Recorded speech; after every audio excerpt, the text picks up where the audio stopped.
सगळ्या प्रशिक्षणार्थींचे हार्दिक स्वागत. आणि आता हा जो आमचा प्रकल्प आहे याचं सादरीकरण करताना मला खूप आनंद होतो आहे, कारण हा सगळ्या मैत्रिणींनी एकत्र सगळ्यांच्या विचारांनी तयार केला आहे. यापूर्वी मला आवर्जून सांगावं वाटतं की गेल्या वर्षी आपण सगळ्यांनी एक प्रशिक्षण घेतलं आणि जे होतं FLN ट्रेनिंग, त्यामध्ये आपल्याला एक मुद्दा सांगितला गेला होता की वर्गामध्ये आपल्याला क्लिअर लागते सहकार्यांची मदत घेऊन आपण विद्यार्थ्यांशी गटचर्चा करून गटकार्य देऊन त्यांना शिक्षण देऊ शकतो किंवा त्यांना अध्यापनामध्ये कसं सामील करून घेऊ शकतो. आणि त्याची प्रचिती आम्हाला या आजच्या प्रकल्पामध्ये किंवा आजच्या ट्रेनिंगमध्ये देता आली की त्या ट्रेनिंग नंतर आपल्यामध्ये कशी क्षमता वृद्धी झाली हे तुम्हाला नक्कीच कळेल आमचा प्रकल्प बघाल तेव्हा. आमच्या गटाचं नाव आहे तारका आणि आमचा विषय आहे गणित, घटक आहे मापन आणि उपघटक आहे वस्तुमान. हे विद्यार्थ्यांना हाताळता येईल असं एक लहानसं बुकलेट आम्ही तयार केले की जे प्रत्येक विद्यार्थी बनवू शकेल. कधी कधी काय होतं की भिंतीवरचे तक्ते भिंतीवर तसेच राहतात, एकदा वाचून विद्यार्थी सोडून देतात, पण हे बुकलेट विद्यार्थी स्वतः हाताळू शकतात आणि हे सचित्र बुकलेट आहे. हे 3 डायमेन्शनल बनवण्याचा आम्ही इथे छोटासा प्रयत्न केलेला आहे.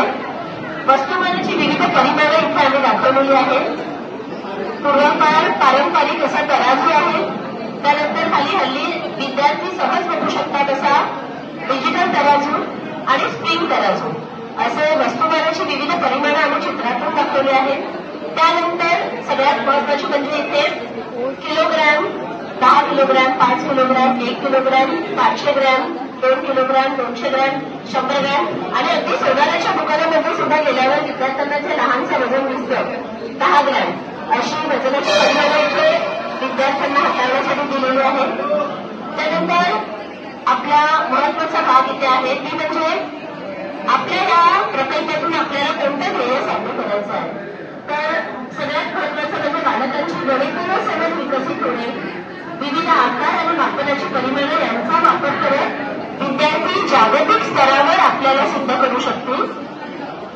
क्षमता, लगतच्या परिसरातील वस्तूंची वजन करण्याची प्रक्रिया समजून घ्यायची, स्वतः साधी मोजमापे करायची आणि मापनाची प्रक्रिया सहजपणे समजून घेणे आणि यातून अध्ययन निष्पत्ती साध्य होणार आहे.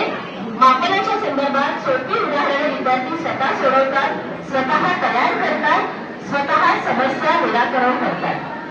यानंतर या ठिकाणी आहे प्रवाह, पर्वत आणि आकाश. प्रवाहामध्ये विद्यार्थी जड आणि हलका अशा वस्तूंमधील फरक ओळखतील. पर्वतामध्ये दैनंदिन व्यवहारातील विविध वस्तूंचे विद्यार्थी स्वतः वजन करतील आणि आकाशामध्ये दैनंदिन व्यवहारात वस्तुमानाची परिमाणे योग्य ठिकाणी वापरण्याचे कौशल्य आत्मसात करतील. मूल्यांकनासाठी घेतलेल्या कृती अशा आहेत की टाकाऊ वस्तूंमध्ये विद्यार्थी वस्तुमानाची ही जी परिमाणं आपण बनवली ती विद्यार्थी पुस्तकापासून स्वतः तयार करतील.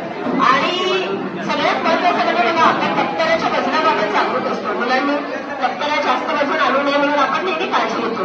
तर विद्यार्थ्यांना सुद्धा आपल्या दप्तराच्या वजनाबाबत आपल्याला जागृत करायचं आहे. आणि सगळ्यात महत्वाचं म्हणजे आपला आनंददायी शनिवार. आता तो कसा आनंद नाही करायचा हा आपल्याला नेहमी प्रश्न असतो.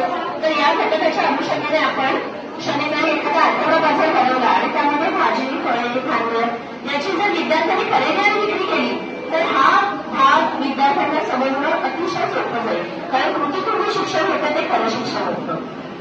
आणि सगळ्यात शेवटी इथे प्रश्नावली आहे की ज्यामध्ये वस्तुनिष्ठ प्रश्न, लघुत्तरी प्रश्न आणि विद्यार्थ्यांच्या बुद्धीला पोषक असा प्रश्न. उदाहरणार्थ आपण एखादी गोष्ट विद्यार्थ्यांना सांगू शकतो की एक राजू नावाचा मुलगा असतो आणि त्याच्या आईने त्याला एकदा एक टास्क दिला की तुला मी एक साडी देते, तुला ती जड करायची आणि हलकी करायची. राजूने थोडासा विचार केला. त्यानंतर त्याने काय केलं, ती साडी बादलीत बुडवली आणि आईला दाखवली की बघ ती साडी जड झाली. आई म्हणाली आता तू ती हलकी कशी करशील. तर त्यानंतर त्याने ती वाळत घातली, संध्याकाळी ती साडी सुकली आणि पुन्हा हलकी झाली.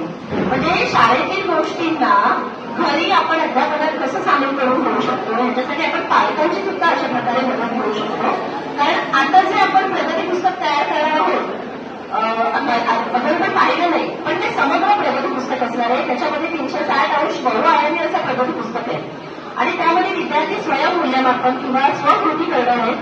तर त्यामुळे विद्यार्थ्यांना आणि पालकांना आपण अशा पद्धतीने त्या कृतींमध्ये सामील करून घेतलं तर ते प्रगती पुस्तक तयार करणं हे आपल्यासाठी खूप सोपं जाणार आहे. आणि सगळ्यात महत्वाचं म्हणजे ह्या ज्या प्रकल्पाचा आम्ही स्कॉप मध्ये पण आपण कसा उपयोग करू शकतो. तर आपल्याकडे 128 मानक आहेत. तर आधी आम्ही विचार केला की आपण कोणतं मानक घेऊन प्रकल्प बनवायचा, कारण जेव्हा आपण विचार विनिमय करतो चर्चा करतो त्यानंतर ती वस्तू किंवा गोष्ट प्रत्यक्षात कृतीत उतरते. तर आम्ही याच्यासाठी मानक क्रमांक 5 घेतला आहे की ज्याच्यामध्ये विद्यार्थ्यांच्या गरजा ओळखून त्याप्रमाणे शिक्षकाने कृती करणे.